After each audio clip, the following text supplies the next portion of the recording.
Peço que você nesse momento feche seus olhos. Vamos orar em nome de Jesus.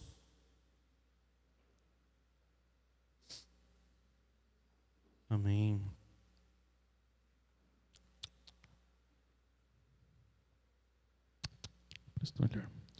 Pai Santo, Deus Todo-Poderoso, nós te louvamos nesse momento, ó Pai, com nossas vozes, com nossos dízimos e ofertas. Cantamos a Ti, ó Deus, e nesse momento, ó Pai, iremos falar da Tua palavra. Peço nesse momento, Senhor Jesus, que o Senhor venha cobrir-se em nossas vidas, ó Pai, falar conforme a Tua vontade, aquilo que o Senhor tem para nós, ó Pai, não aquilo que queremos ouvir, mas aquilo que precisamos ouvir, ó Pai. Que o Senhor possa tocar em nossos corações, possa tocar em nossas vidas nesse momento, falar em nós, ó Pai. Por isso eu peço, Senhor, nesse momento que o Senhor toca, usa a minha boca, ó Pai.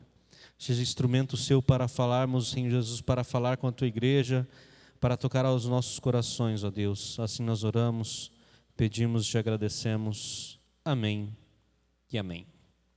Amém? Glória a Deus. Deixa eu tomar uma água. Quem tem tua Bíblia aí, abra comigo no Salmo 117, verso 2.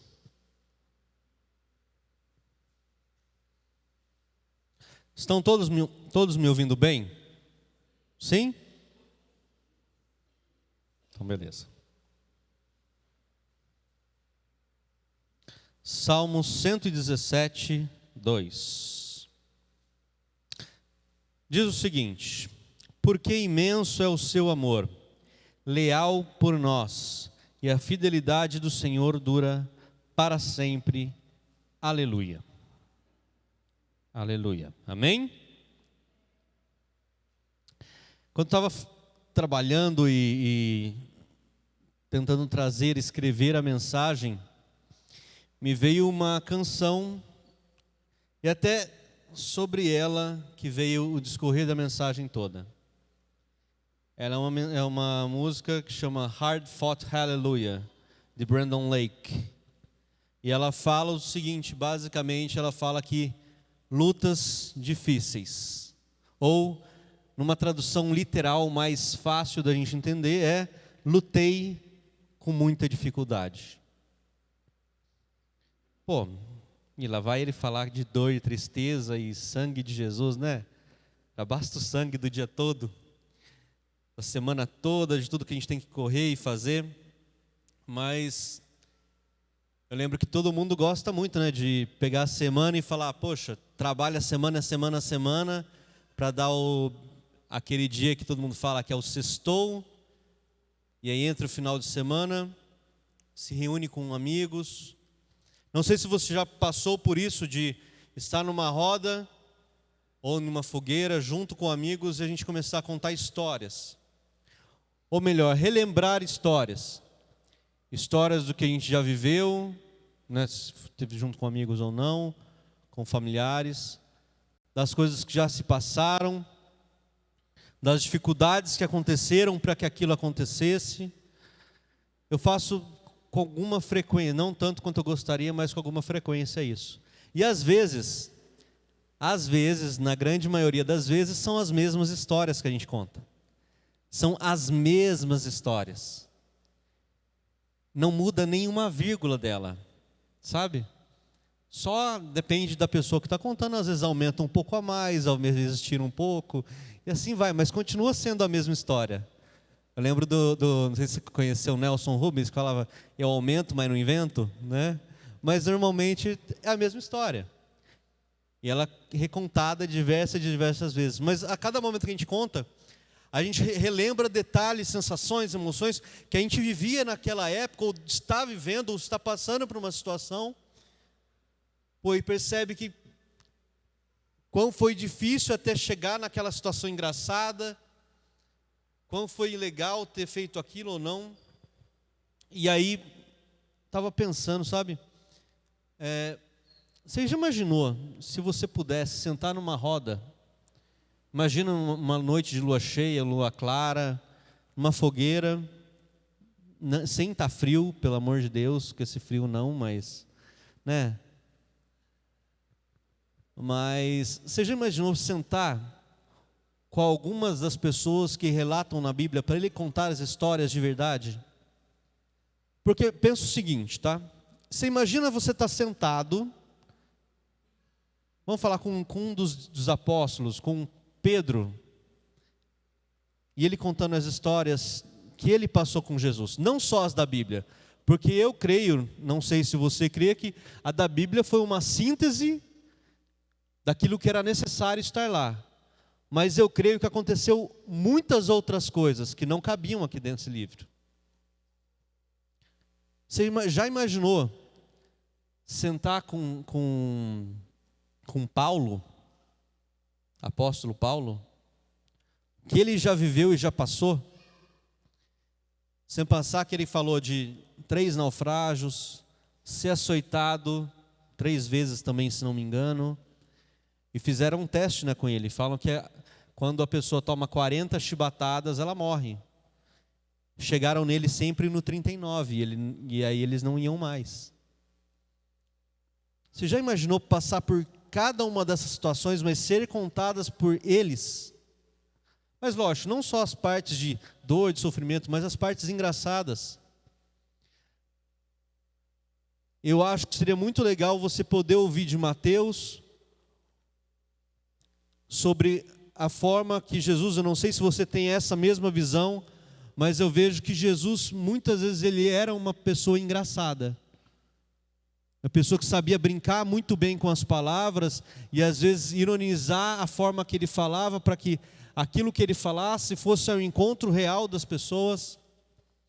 Ou sentar para ouvir mesmo das mudanças, das curas. Como tem uma cena nisso na Bíblia, que eles chegam contando quem que era o maior, quem que fazia coisas maiores. Ou tu já imaginou a hora que aconteceu da cura do paralítico, oh Jesus amado, do coxo, levanta e anda. Que eles dão, eu não tenho prata nem ouro, mas o que eu tenho eu te dou, levanta e anda. Bora, dá a mão, vamos embora. Tu já imaginou isso? Daniel, na cova dos leões. Ou Moisés, principalmente, que o único que viu de Deus face a face. O único que Deus viu a face de Deus. E aí eu me pego pensando qual que seria a maior semelhança entre todas essas histórias. Qual seria a maior coisa que aconteceu entre elas? O que todas elas tinham em comum? Qual era toda a relação que poderia haver em todas as histórias sendo contadas? Eu acho que uma delas seria a predisposição ou a disposição deles de estarem caminhando para um ponto certo. Ou de saberem, ou terem a convicção que eles estavam indo e fazendo a vontade de Deus e confiando realmente naquilo que ele tinha.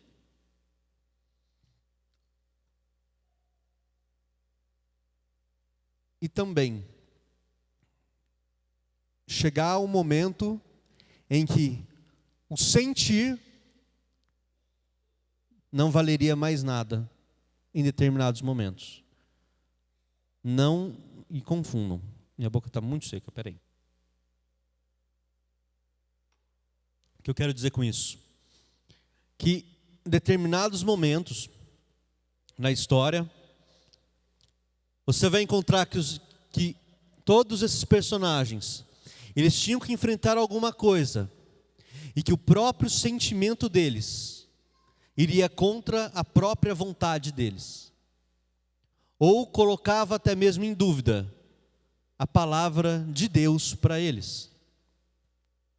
Entenda o seguinte: tu já imaginou Abraão recebendo a palavra, vai, sacrifica o teu filho? Você que é pai sabe do que eu estou falando. Você teria coragem? Imagina você tendo que levar teu filho, subindo uma montanha, um monte, levava um belo de um tempo para subir, e nesse caminho todo você pensando, o que vai acontecer? Ah, você acha que Abraão foi, não, vou fazer isso e tudo bem. Meu irmão, Abraão era humano. Tu acha que não deu medo em Daniel que ia ser jogado na cova dos leões? Ele aceitou aquilo, ele estava servindo a Deus, aceitou a própria morte. Sim, aceitou, ok. Mas isso não tira o sentir e a sensação do que ele sabia que teria que enfrentar.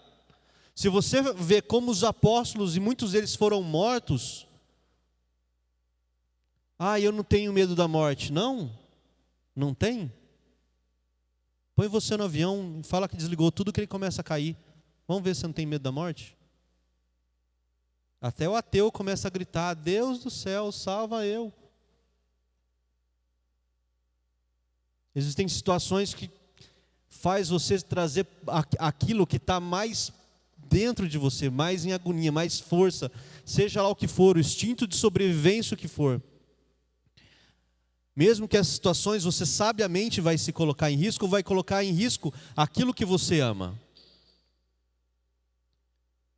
Mas o que faz com essas histórias? Elas têm uma similaridade. Foi que em momento que o sentir perdeu o propósito para aquilo que era a ação, a mente. Na palavra fala que nós temos que acontecer uma metanoia. O que é uma metanoia? É uma mudança da mente, é uma mudança da razão. Porque ela consegue subjugar a emoção. Ela consegue abafar e segurar a própria emoção. Porque vamos lá, Abraão subiu no monte para sacrificar o filho, chegando no último momento. Meu amigo do céu, como que eu vou fazer isso? Como que vai acontecer aqui? Tu acha que foi simples, que foi tranquilo, não teve medo? Não teve, mas ele confiava e sabia, a mente dele sabia aquilo que ele acreditava e sabia que eu sei que eu confio no meu Deus, eu confio que Ele vai fazer alguma coisa, Ele vai colocar a mão, Ele vai fazer a diferença aqui, Ele vai trazer uma solução, Ele vai.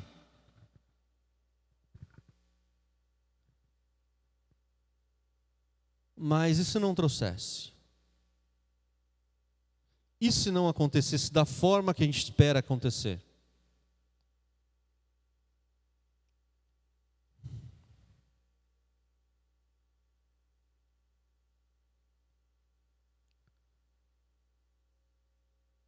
É por isso que, quando isso acontece, a gente nem sempre vai poder sentir.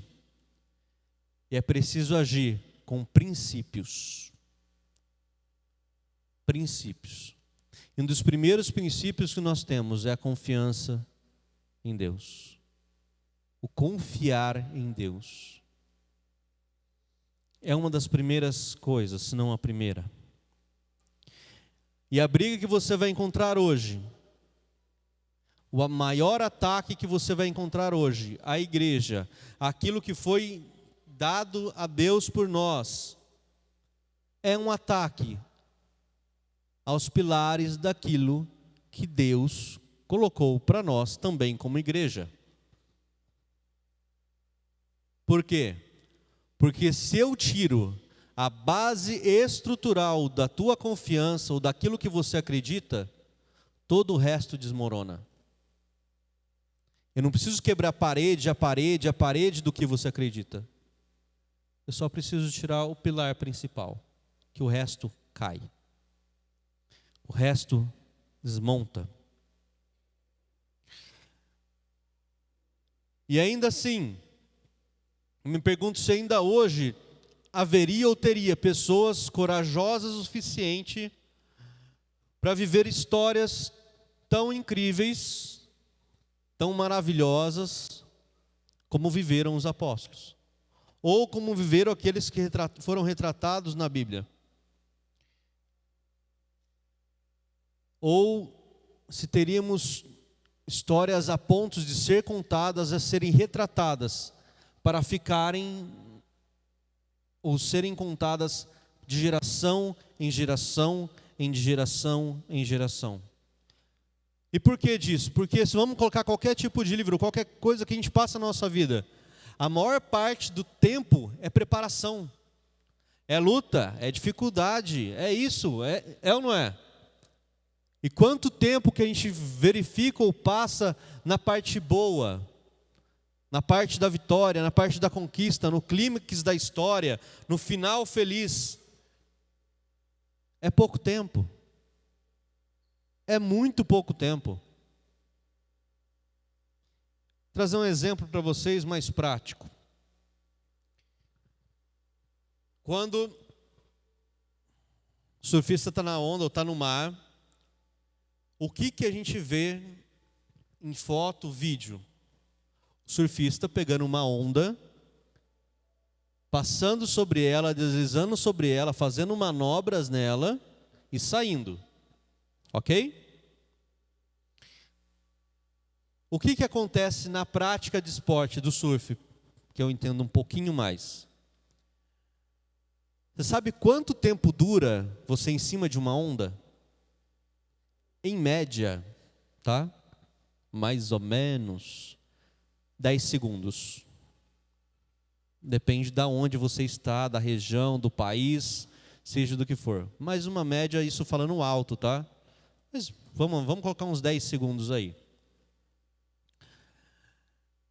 A gente fala que 5%, de 2 a 5% é o tempo que você está em cima de uma prancha surfando a onda. Os outros 15% você está esperando ela.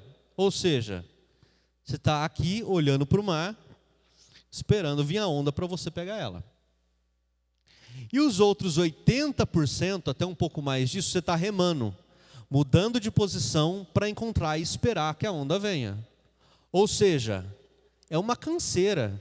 Você vai para lá, não vem onda, vem para cá, não vem onda, vai para lá, não vem onda, vem para cá, não vem onda, vai para lá, vai para cá, vai para lá. Ah, está aparecendo uma ali, você vai lá, ela não está mais lá. Você vem para cá, ela já passou para outro lugar. É uma caça constante. Aí você espera. Aí você pega e anda. E se você comparar também isso com aquilo que você vê nas redes sociais, nesse mundo de fantasia que muitas pessoas ainda acham que é verdade, é um recorte minúsculo daquilo que você, ou que aquilo que quem posta, quer que as outras pessoas vejam. A gente está falando de 10 segundos de uma vida de um dia de 24 horas. É um pequeno recorte.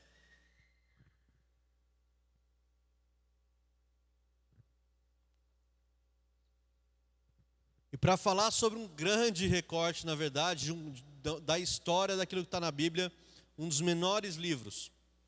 E é uma história que todo mundo já conhece. Seria a história de Jonas, que foi chamado para ir pregar, para levar a salvação, a mensagem de salvação para a cidade de Nínive. Deus fala com ele, e ele fala: tudo bem, Deus, eu vou. É o Senhor que está mandando, eu vou. Eu vou nada. E pega um navio para ir para Nínive, ele resolve ir para a cidade de Tarsis. E aí, no meio da história, no meio do caminho, ele indo para Tarsis, começa a ter o mar ficar muito agitado, ondas grandes, mar revolto, a ponto de marinheiros, pessoas que estavam acostumadas a fazer esse tipo de travessia, falarem assim: eu acho que nós vamos morrer. Que o mar não está para brincadeira, não. Está muito feia a coisa, a gente vai morrer. E aí o bonitão fala: eu acho que o culpado sou eu. Eu acho que quem fez uma escolha aqui que não era para fazer, fui eu. Então, e jogaram, até ele falar, jogaram tudo quanto é coisa, tiraram peso do navio para fora do barco e tudo mais, até que jogaram ele. E aí, quando ele é jogado, o mar se acalma, tá? E não foi como um passe de mar, jogou ele, o mar parou na hora, não. Leva um tempinho, tá? Mas o que acontece nesse período? Imagina que ele já estudou, esteve andando com Jesus durante toda a história dele, já pregou em vários lugares, em várias condições. E aí Jonas é chamado, tal, acontece isso, e ele quase caiu o copo. E ele, quando ele é jogado, na palavra fala que é um grande peixe, veio e comeu ele. E levou ele para as profundezas. Na oração de Jonas, quando ele está na barriga do peixe, né, a gente crê que é uma baleia pelas proporções que está descrito na Bíblia, fala que ele olha para Deus e fala que no mais escuro que Deus ouviu ele. Que ele chegou se não me recordo a palavra, é no fundamento das montanhas, no firmamento das montanhas. Que ele navegou por essas condições. Agora, tu já imaginou uma situação em que você vai estar num local totalmente escuro? A temperatura que estaria embaixo, a situação que ele estaria sendo colocado, ou que ele se colocou no caso. Qual que seria a história que esse cara teria para contar? Ou como seria nós numa situação dessa? Eu lembro de uma música do Rodolfo Abrantes, que chama Nível Raso, e ele fala, né, retrata a história de Jonas quando ele está na barriga do peixe, que é interessante que uma das primeiras coisas que ele fala é que me mantendo firme mesmo quando esse chão se move. E olhar para baixo não responde, só aumenta. Para onde eu vou não tem, para onde eu vou não tem mais volta e não tem nada à minha volta. Não consigo ver, não sei onde está você, me sinto só e começo a esperar pelo pior. E aqui eu já não lembro mais. Porém, imagina um local sem luz, que é impossível alcançar. E que é nessa hora que todas as chances, ou tudo que a gente começa a ver, começa a sumir. E nós paramos de lutar para qualquer outra coisa. E quando você traz isso para o nosso contexto atual, eu quero dizer, quando tratamos de nós, isso mesmo, da nossa pessoa, qual é a escuridão que nós nos colocamos no nosso dia a dia, em nossa caminhada.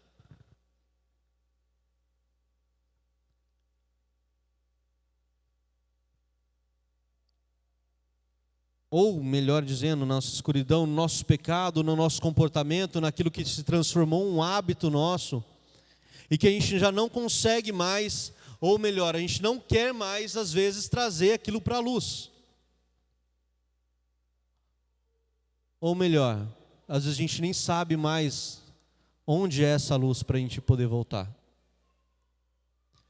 Em que o momento que a gente vivia nessa luz, ou no momento que a gente estava bem, sabia que estava bem, já não é mais o mesmo. E a gente não consegue lembrar como era viver assim. Meu irmão, imagina o seguinte, que você foi uma pessoa que conseguia se arrumar e treinar 6 horas da manhã. Para você nunca ter enrosco isso, não seria problema. Levantar, vou treinar às 6 da manhã, 7h30 eu estou em casa, tomo banho, me arrumo, saio, vou fazer meu dia todo, terminei o dia, cheguei, fiz tudo que eu tinha que fazer, beleza, está tudo bem, está tudo ótimo. E aí as pessoas perguntam, mas você vai treinar às 6 da manhã? Você é louco? Como assim tal? Uai, é só treinar, bota na cabeça e vai, ok. Ah, mas eu não consigo. Ok, tudo bem. Mas essa mesma pessoa que faz isso, fazia 6 horas da manhã, acontece alguma coisa na vida que ela já não consegue mais treinar às 6 da manhã. ganhou alguns outros quilos, conseguiu só voltar a treinar na parte da tarde. E isso muda totalmente o ciclo, a rotina. E aí, essa pessoa que treina agora à tarde, vê uma pessoa que treina às 6 da manhã e fala assim, nossa, eu não sei como que ele consegue, o outro consegue treinar às 6 da manhã. Mas era você que treinava às 6 da manhã? Como assim? A questão é que nós deixamos os hábitos e rotinas, às vezes, serem transformadas, porque a nossa mente, o nosso comportamento já não consegue limitar ou perceber para onde que nós estamos indo. Faz sentido até aqui? Ou mais ou menos? Sim ou não? Nossa, eu estou começando a ficar com medo de vocês já. Sim ou não? Então tá bom.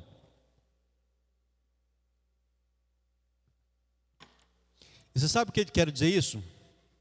Tem uma parte nessa música que eu falei no começo, que ele diz o seguinte, que tem dias que para você louvar a Deus, você falar e cantar é muito fácil.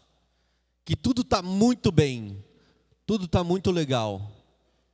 Mas tem dias que você precisa usar toda a tua força para conseguir falar somente uma palavra, ou louvar com uma palavra só, falar um simples aleluia. E a gente fala quando fala dessa questão de luta, cara, eu fico imaginando realmente Jonas na baleia, pensando, aqui eu vou morrer, aqui acabou. Aqui não tem mais. Como é que eu vou cantar para quê? Eu vou cantar para quem? Você já imaginou Paulo? Já passou por um naufrágio, já passou por outro naufrágio, Deus, da terceira não passa, né? E passou. Já foi picado de cobra, já aconteceu de tudo com ele. Mas um que eu acho mais complicado ainda, que é o caso de Jó. Que Jó, não só ele foi afetado, mas ele perdeu quem ele amava. Tem uma coisa muito interessante na parte de Jó, sabe? Muito interessante mesmo. Que se você olhar da história de Jó, do começo ao fim dela, Deus fala que reconstituiu para Jó tudo o que ele perdeu. Não foi? Tudo, absolutamente tudo em dobro. Mas se você ler, você vai perceber uma diferença. E é uma coisa importante para uma outra coisa que nós vamos falar daqui a pouco. Que Jó, ele perde tudo. Morre os 10 filhos, e aí ele tem depois, fica só ele e a esposa, perderam juntos, né, tudo. Deus, depois ele é reconstituído 2 vezes mais em terra, em rebanho, em toda a honra que ele já tinha, e Deus dá para ele quantos filhos? Ele perdeu 10, Deus dá para ele quantos?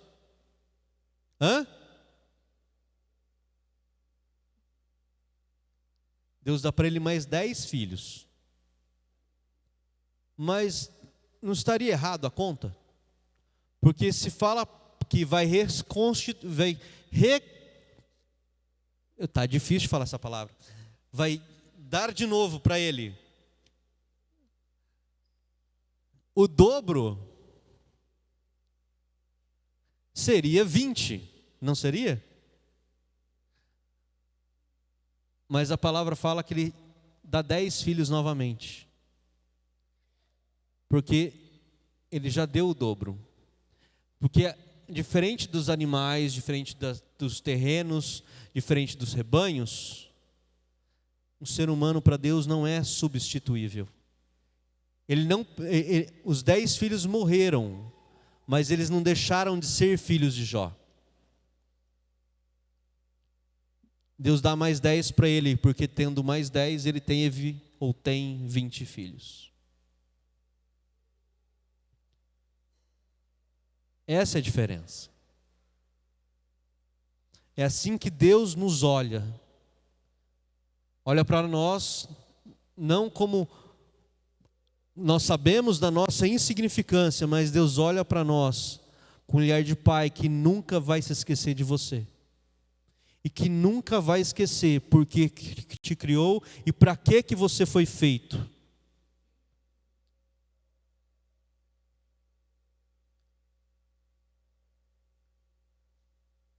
Sabe que tem momentos que tudo isso e todas as coisas dependem basicamente de nós. Já falei diversas vezes aqui que nós temos a nossa carga e a nossa capacidade, aquilo que Deus nos entregou para fazer. Ele não vai fazer por você aquilo que cabe a você fazer. Deus vai sim pegar você no colo quando você não aguenta mais.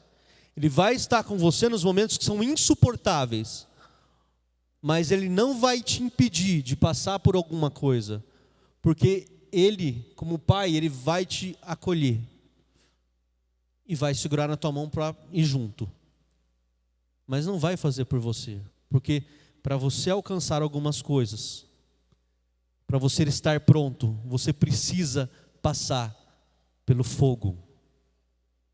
É necessário passar pelo fogo. Isso vem também numa palavra que fala o seguinte, que a fé não é aprovada como ouro até ela passar pelo fogo. Entendam o seguinte, o teu coração, os teus sentimentos vão ser esmagados. Se não foi até o momento, pode ter certeza que o momento na tua vida, na tua fé, ela vai tentar ser abalada, porque é como se Deus falasse, está na hora de passar pelo fogo. Porque essa foi uma das explicações mais loucas que eu já vi na minha vida, que eu achei muito interessante. Imagina o seguinte, vou usar um caso da batata da vida. Se eu ponho uma batata numa panela com água e ponho para cozinhar. Ela vai levar um tempo para ela cozinhar por completa, não vai? E se eu ponho numa panela de pressão, ela vai levar, em média, 8 vezes mais rápido. E às vezes a nossa prova é como se estivéssemos sendo colocados numa panela de pressão, fechados e fogo no máximo.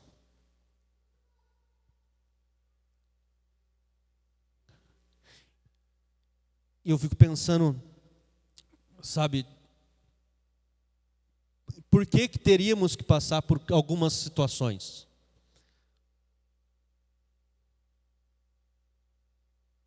E aí eu vejo, pelo amor de Deus, tem por nós.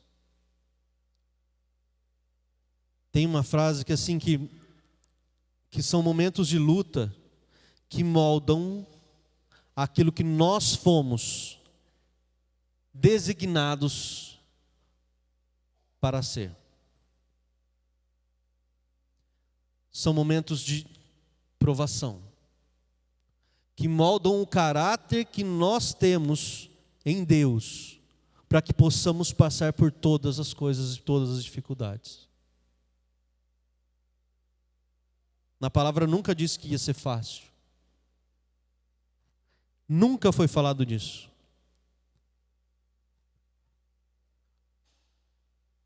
Mas você já imaginou se Abraão falasse não para Deus? Se naquele momento que ele estava levando o filho dele para ser sacrificado, ele falasse, Deus, por favor, não quero sacrificar ele. O que seríamos de nós? O que existiríamos, será? Será que existiria a oportunidade de Abraão, como diz que ele que é o pai das nações?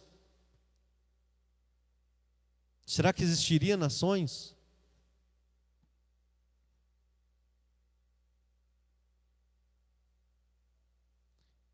Na palavra nós tratamos pai, né, Deus como pai. Por quê? Diferente de mãe, que mãe é aquela que acolhe, que mostra, que ensina. O pai, ele é aquele que impulsiona, que empurra. E às vezes eu vejo como povo de Israel e como nós somos iguais. Nós nos acostumamos a serem tranquilizados, acolhidos. Mas o que a gente precisa realmente é de um empurrão. É de um empurrão.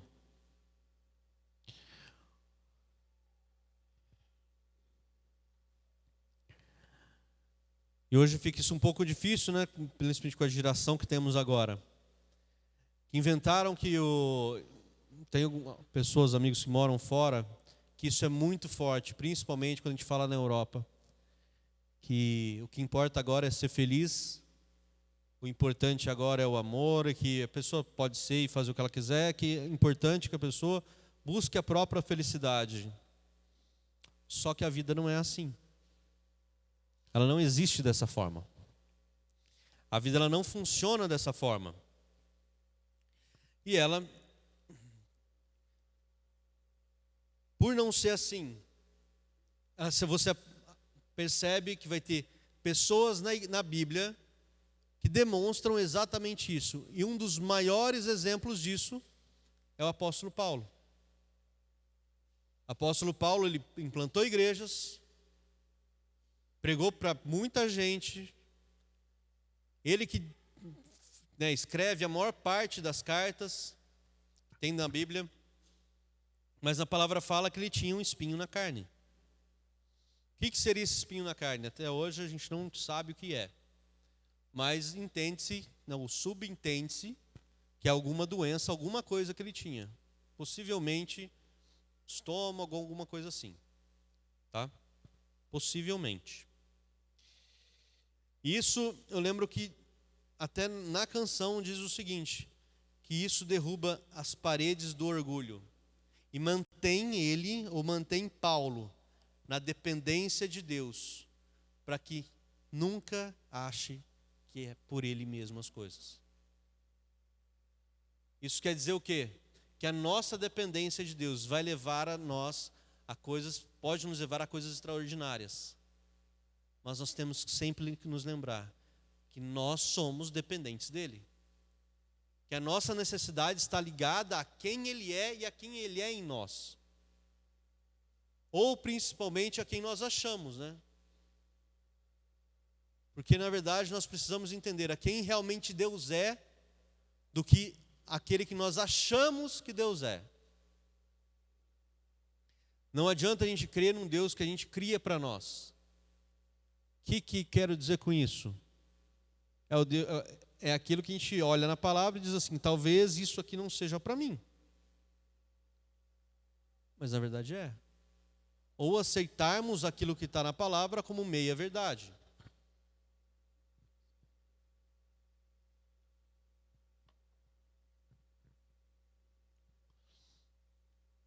O que eu quero dizer com isso?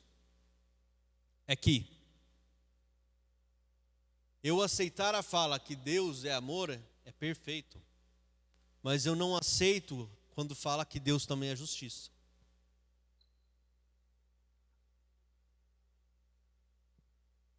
Entende?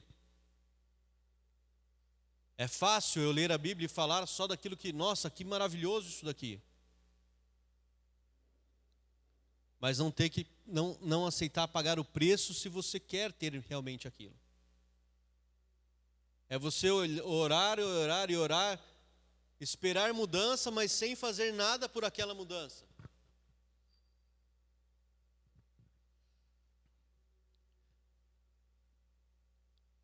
É deixar aquilo que esperamos que está na Bíblia aconteça, mas nós como igreja não fazemos nada para buscar ou alcançar aquilo. E aí a gente vê que é necessário que nós como igreja voltemos a enxergar aquilo que é o principal e o primordial dentro de uma comunidade, ou dentro daquilo que nós somos chamados para ser. Que é praticar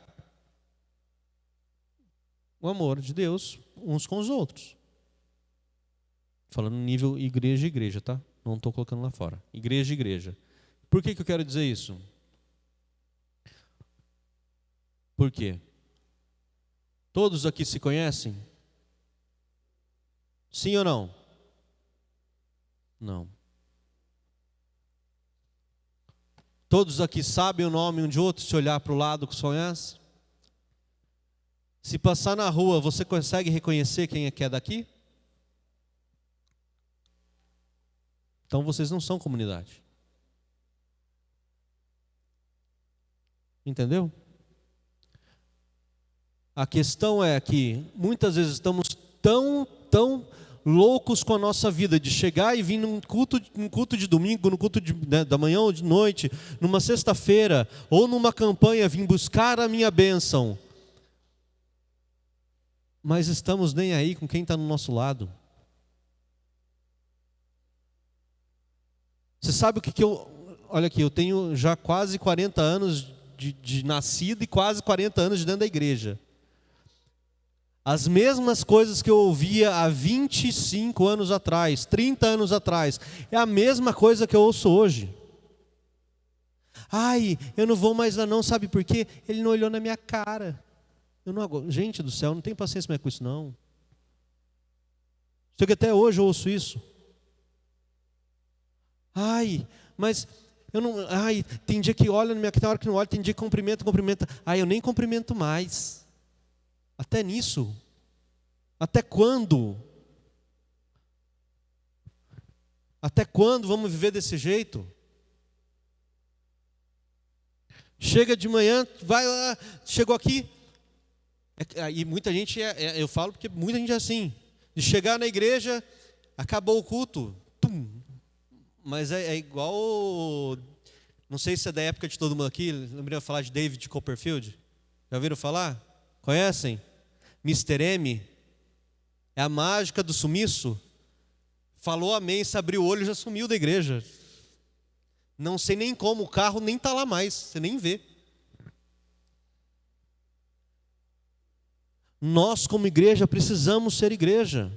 E você só consegue ser igreja convivendo com as pessoas da igreja. Você sabe por quê? Vou te falar a real. É muito mais fácil eu querer ou eu ter afinidade com quem eu ando, com quem eu conheço lá fora, com quem é meu amigo lá fora. É muito mais fácil. Falamos a mesma língua, gostamos das mesmas coisas. Não é mais fácil? A questão é que na igreja tem gente de tudo quanto é jeito, bicho. Tudo quanto é jeito, tudo quanto é lugar. E todos têm uma coisa em comum. Todos nós precisamos de Deus. Quando fala assim que nós temos que amar ao próximo como a nós mesmos, não está falando com quem você já tem uma intimidade que está do seu lado. Meu, eu tenho certeza que está falando com você aqui, ó, de dentro da igreja, que não cumprimenta nem o irmão que está do lado. Ai, o irmão lá da igreja é difícil de lidar com ele. É lógico, mas é para amar ao próximo, é ali, não é lá fora, com quem que você gosta. Pô, senão seria fácil demais. Estaria muito legal. A palavra não fala disso. É lógico, gente, tem irmãozinhos que são chatos mesmo. Não vou mentir não, tem mesmo, são uns chatos. Tá? Não é todo mundo que é legal não. Tá? Não é. Mas, dá um toque de vez em quando ajuda, né? Vai que resolve. Enfim. Mas, o que quero dizer com isso é que a gente precisa ter um espelho também, né? Saber com que a gente está falando. E que aquilo passe a ser, nós temos ter a sinceridade, aquilo que fala na palavra. Meu, chega dois junto com o irmão, vem cá, vamos conversar. Se você é chato, vem. Normalmente tem sempre um chato. E se você não está achando chato, normalmente deve ser você. Mas é só uma dica. Que eu quero dizer o seguinte, que nós temos que nos relacionar com nós aqui da igreja. Porque nós, como povo de Deus, só conseguimos fazer a mudança, ou levar a palavra, ou sermos diferentes, ou ajudar quem não precisa ser ajudado, a começar aqui dentro. Às vezes é com palavras. Às vezes é estando do lado. Às vezes é ficando quieto. Às vezes é só a presença. É necessário nós, como corpo de Deus, estarmos juntos em união e em comunhão, aturando uns aos outros. Estando juntos uns dos outros.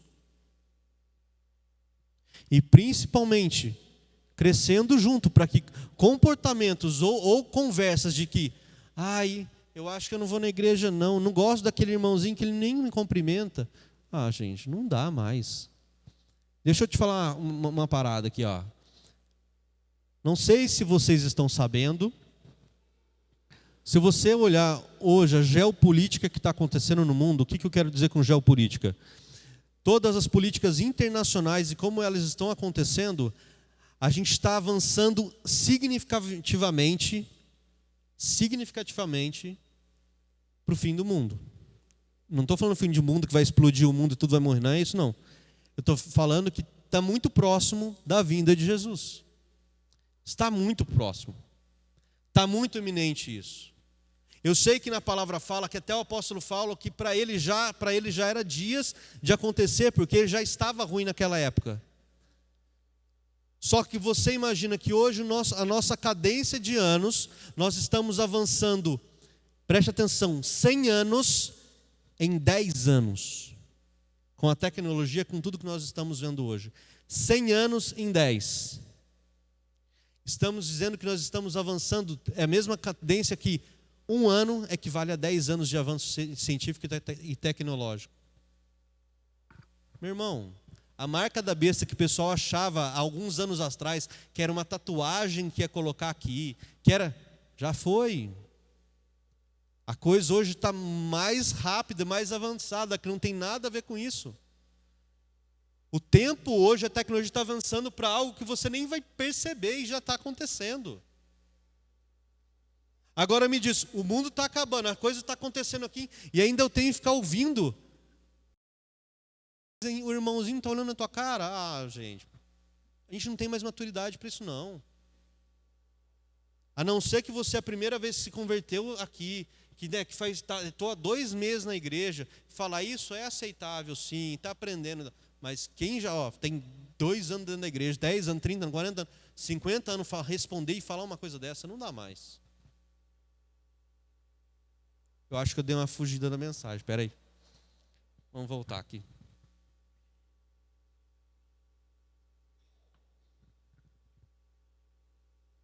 Bom.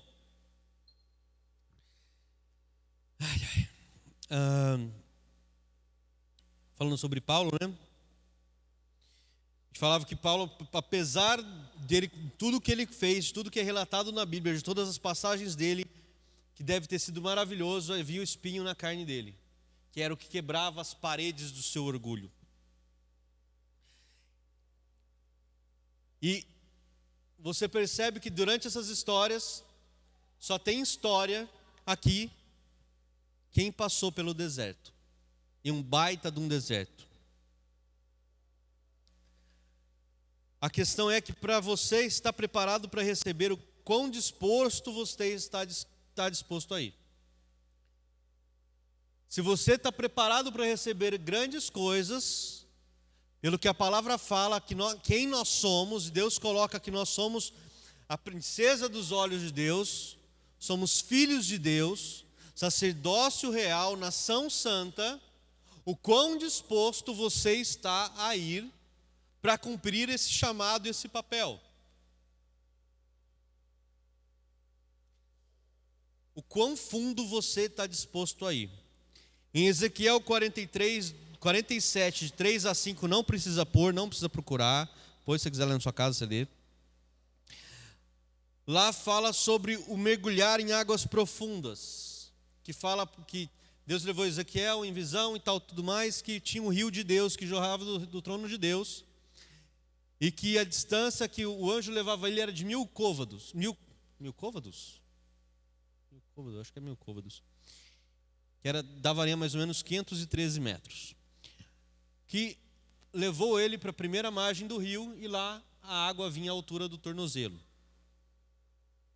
Depois levou ele para mais 1000 côvados à frente, mais 513 metros, e dava a altura dos joelhos. E depois levou ele novamente, dava a altura da cintura, perto do umbigo.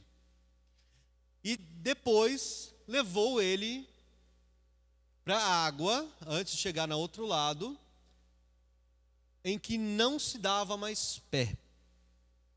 E quando fala-se na palavra de mergulhar em águas profundas, trata-se daquilo que nós estávamos falando agora, que é a dependência total de Deus.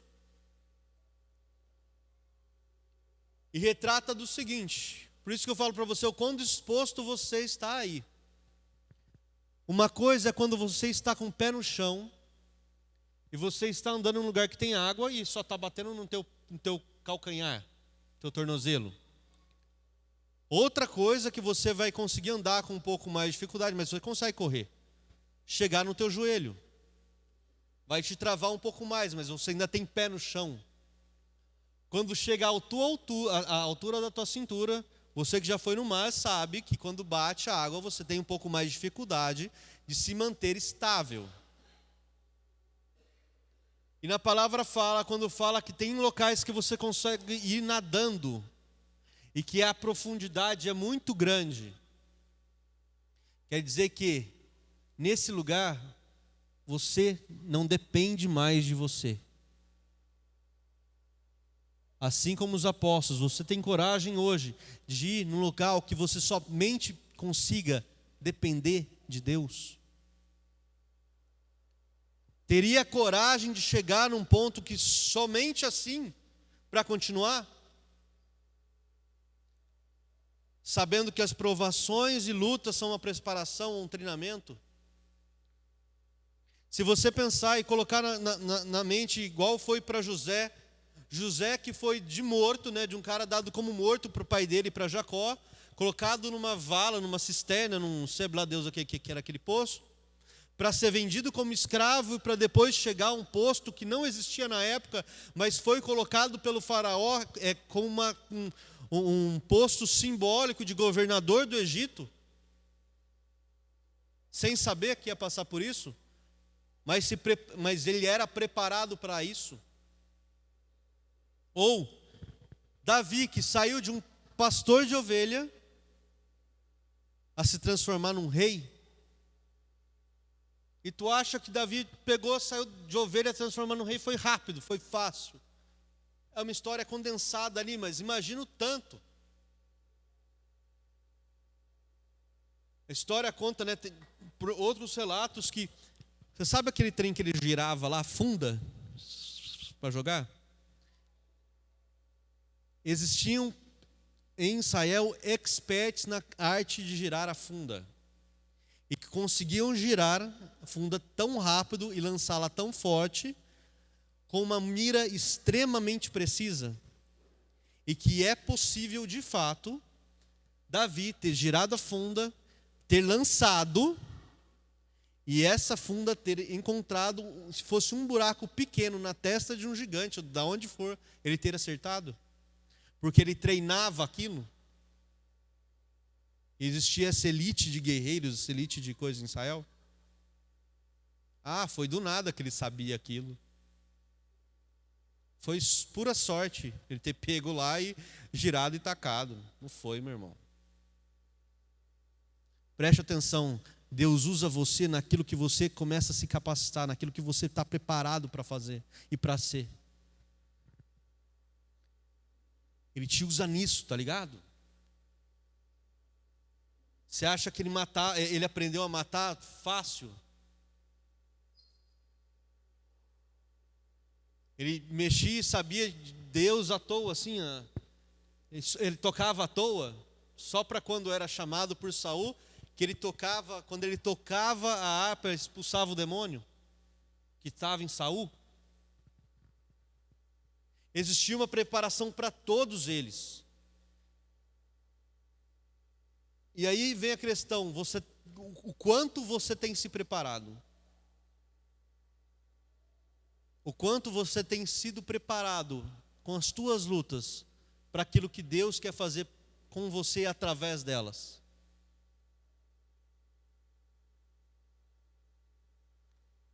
Meu irmão, tua luta não acabou. Ou você já morreu? Está só de corpo presente. Tua luta não acabou. Vou repetir.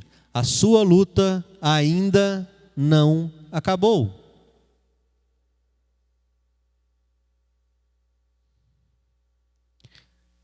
Jonas, o fujão,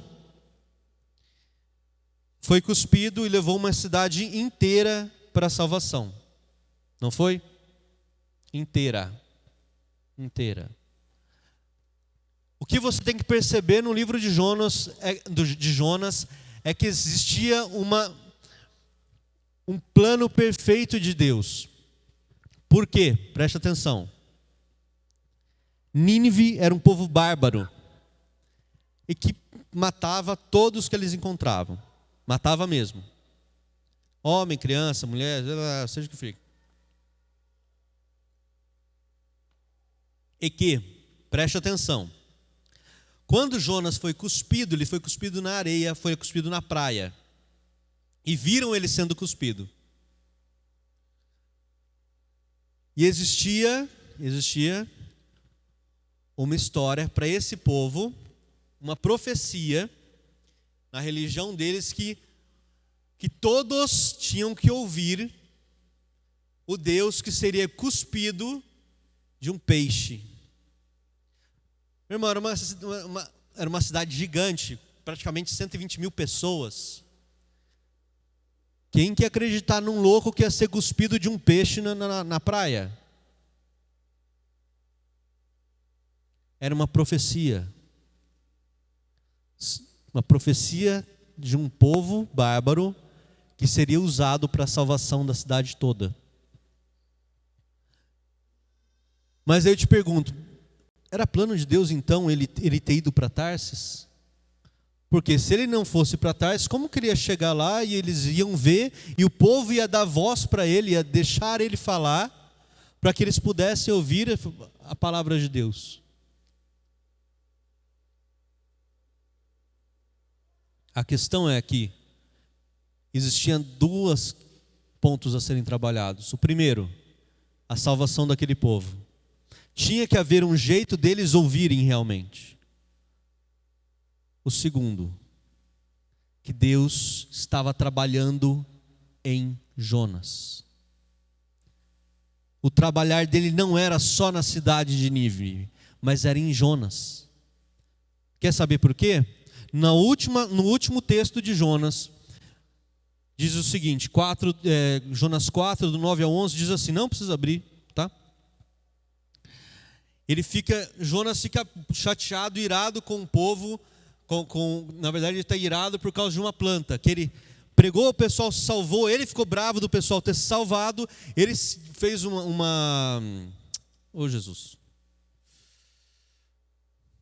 abrigo na saída da cidade, e aí, muito quente, muito cansado, Deus faz crescer uma árvore para o sol, para tampar ele do sol, e ele dorme. Na outra hora, quando ele acorda, a árvore já tinha apodrecido.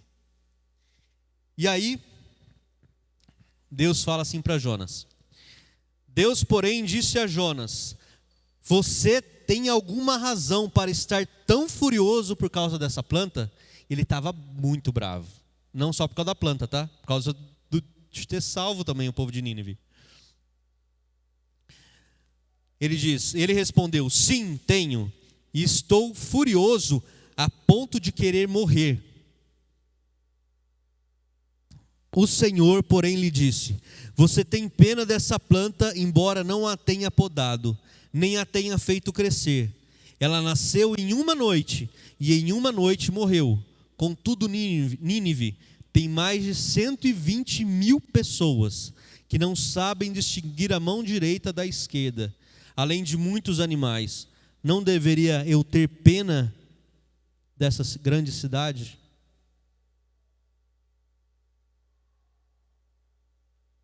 Eu sempre li esse texto e eu nunca entendia muito bem. Tá, Deus falou, está mostrando o amor de Deus para com as pessoas e tal, mas o que isso representava para Jonas? Quer dizer o seguinte: para onde nós estamos olhando? A vida nossa acontece e é muito fácil a gente perder o foco daquilo que realmente nos importa, naquilo que realmente Deus colocou para nós como alvo principal. E nós, como igreja, o alvo principal nosso, qual que é? Qual que é? Hã? Esse mesmo.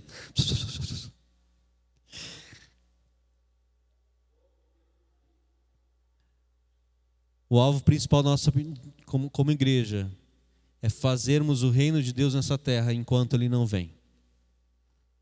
Como igreja, como nós. Porém, nós fazemos de tudo. Olhamos para pequenas coisas e desviamos o foco daquilo que Ele colocou para nós. Entende?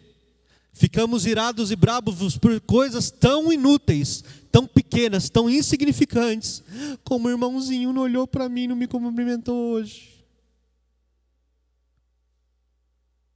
Não é? Qual que é o foco? Nós, como igreja, viemos aqui para quê? Para adorar a Deus juntos, para termos uma vida congregacional, para adorarmos ao nosso Deus, para manifestarmos a presença dEle, para que a vida dEle, a graça dEle esteja sobre nós e para que espalhamos o reino dEle por essa terra. Mas estamos preocupados com algumas outras coisas que não são nada importantes.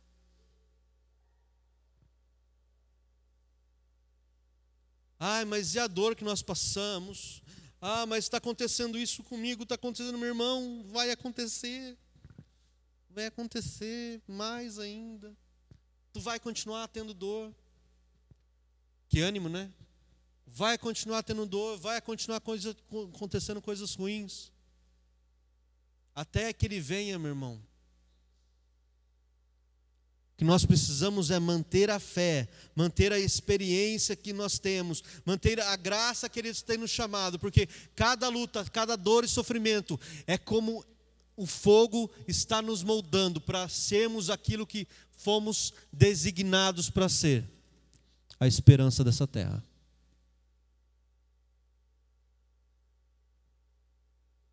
Nós somos chamados para isso.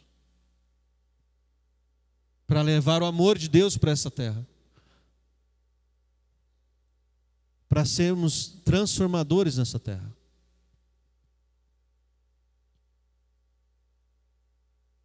E para trazer esperança àquele que chora. Trazer paz àquele que geme.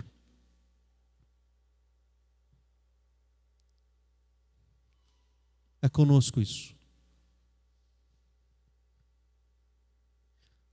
Deus te chama para ter experiência mesmo que na sua luta, para aprender e assim ensinar pessoas, levá-las à salvação, cuidar, crescer, mesmo que leve tempo, seja o tempo perfeito, para que um dia possamos assim, como Paulo dizer, e aqui eu encerro, como Paulo, e que seja assim na sua vida e na minha vida, que ele diz: combati o bom combate, terminei a corrida, guardei a fé.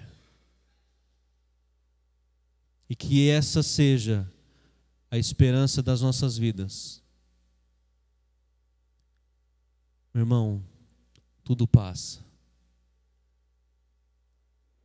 Mas a esperança nele, a esperança na sua volta, naquilo que tenhamos na nossa vida, como servos de Deus, como pessoas que estão aqui para cumprir o chamado ID, para cuidar de um dos outros, para que sejamos igreja, esteja firme sempre em nossos corações.